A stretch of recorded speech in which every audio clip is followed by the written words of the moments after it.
All right. So I have this block is heavy. Right? It's pretty heavy. It's a lot heavier than you think it would be. And then attached to it is this white rope that has no tension on it right now. The only reason the rope's there is that if the block falls, it won't crash into the desk. It'll just be suspended there by the rope. And then we have this real thin cord, thin string. So you can see, against my shirt, it's very thin. That is suspending the block. And then there's another cord just like it, suspending the cylinder from the block, okay? And right now, if you were to feel these, this one has a lot more tension in it than this one. Okay, you could even hear the difference, right? Higher pitch means there's more tension. Okay, I'm going to pull on this, and one of these is going to break. Okay? Which one will break first? Top. Top one, right? It has more tension on it. Unless you watch the video, and then you know what I'm going to do. So let's see which one breaks first. And the bottom one broke first. Interesting. Tricky.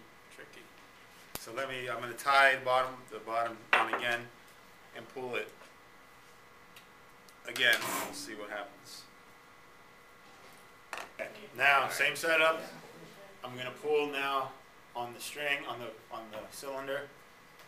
Just going to pull slowly this time.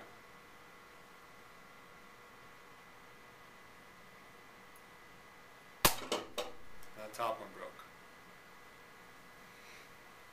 So the difference is in the way I pull it. Okay. Now, if you think about it, the first time I pull, right, I am giving an acceleration to this cylinder, right, a very high acceleration, right? I'm moving it like that. So there's a very high acceleration. And these are connected. So that means this has to have the same acceleration. But this is much more massive, right, than this. So while I'm responsible for accelerating the cylinder, the cord is responsible for accelerating the heavy, massive block. And to give this the same acceleration I gave this would require a lot more force. And the rope is not able to apply that force because its tension is exceeded before it can apply enough force to give it the same acceleration. So it breaks. So that's due to the inertia of this thing, to its heavy mass. When I pull slowly, this has a very small acceleration. Therefore, this only needs a small acceleration. This can supply that force. There's enough, the rope is strong enough to provide the small force needed to give it the acceleration. And then it tries to accelerate this bar, which won't accelerate because it's attached here. So then the tension builds in the upper rope and the rope snaps. Okay?